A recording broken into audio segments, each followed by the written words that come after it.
Myanmar में आए भयानक भूकंप के बाद अब सबसे पहले भारत की ओर से मदद का हाथ बढ़ाया गया है। भयानक भूकंप से मची तबाही के बाद भारत ने म्यांमार को 15 टन से ज्यादा राहत सामग्री भेजी है। सूत्रों की माने तो भारत हिंडन एयरफोर्स स्टेशन से भारतीय वायुसेना के C-130J विमान में सवार होकर म्यांमार को राहत सामग्री भेजी गई है। राहत सामग्री में जो सामान भेजा गया उसकी एक लिस्ट हम आपको बता देते हैं, जिसमें राहत पैकेट में टेंट, स्लीपिंग बैग, कंबल, खाने का सामान, package food, water purified, hygiene kit, solar lamp, generator set और पैरासीटामोल, एंटीबायोटिक्स, सिरिंज, दस्ताने और पट्टियां जैसी आवश्यक दवाएं शामिल हैं। प्रधानमंत्री नरेंद्र मोदी ने शुक्रवार को म्यांमार और थाईलैंड में भीषण भूकंप के वजह से उत्पन्न स्थिति पर चिंता जताई थी और कहा था कि इस घड़ी में भारत दोनों देशों को हर संभव सहायता प्रदान करने के लिए तैयार है। बता दें कि दक्षिण पूर्व एशिया में शुक्रवार को 2 भीषण भूकंप आए थे,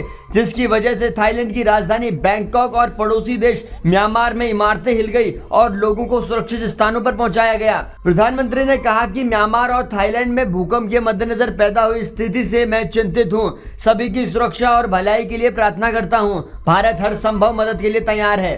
आपकी स्क्रीन पर कुछ तस्वीरें दिख रही होंगी और ये तस्वीरें उस वक्त की हैं जब भारत की तरफ से म्यांमार को राहत सामग्री भेजी जा रही है। भारत के पड़ोसी देश म्यांमार और थाईलैंड भूकंप के झटकों से थर्रा उठे थे। शुक्रवार तड़के आए इस भूकंप की तीव्रता रिक्टर पैमाने पर 7.7 मापी गई। इस भूकंप का केंद्र म्यांमार का मांडले शहर के पास था, जहां करीब 15 लाख की आबादी रहती है। भूकंप इतना जोरदार था कि थाईलैंड की राजधानी बैंकॉक समेत कई इलाकों को उसने हिला दिया। इसके झटके बांग्लादेश, चीन और भारत के पूर्वोत्तर राज्यों तक महसूस किए गए। इस बीच म्यांमार की जुंटा सरकार दुनिया भर से मदद की गुहार लगाने में लगी है, जिसके बाद भारत ने सबसे पहले राहत सामग्री भेजने का काम किया है। आपको बता दें कि भूकंप के कारण म्यांमार के 2 शहरों को भारी नुकसान हुआ है, जहां राजधानी नेपिदो से आई तस्वीरों में बचाव दल को मलबे में फंसे लोगों को निकालते देखा गया। बाकी सरकारी मीडिया के मुताबिक अब तक करीब 154 लोगों की मौत और 732 लोग जख्मी हो चुके हैं।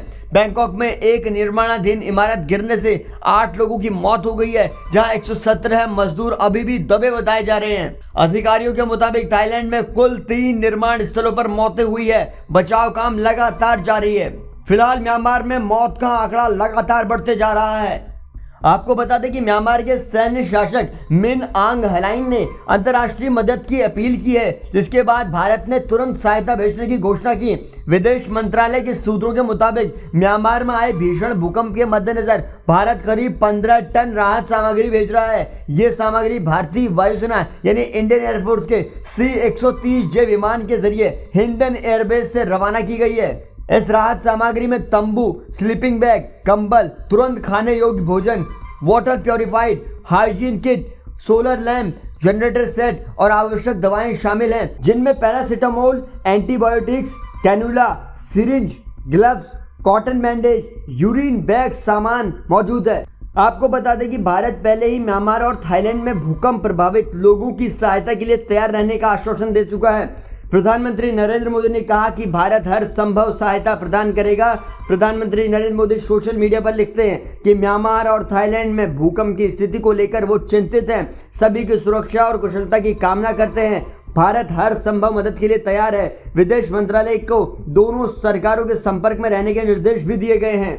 फिलहाल म्यांमार में भूकंप आने के बाद स्थिति जो है वो बहुत खराब है। इस पर हमारी पैनी नजर बनी हुई है। आप इस पूरी रिपोर्ट पर क्या कहते हैं, कमेंट बॉक्स में लिखकर बताइएगा और देश और दुनिया की खबरों से अपडेट रहने के लिए जुड़े रहिए जनसत्ता के साथ। इसके अलावा हम आपको बता दें कि म्यांमार में जब वो भूकंप आया था, उस वक्त जिन लोगों ने वो आंखों देखी हाल देखा था, उस पर हमने एक डिटेल वीडियो बनाया है, जिसमें कि वो उस वक्त बता रहे हैं जब भूकंप आया उस वक्त उन्होंने क्या देखा।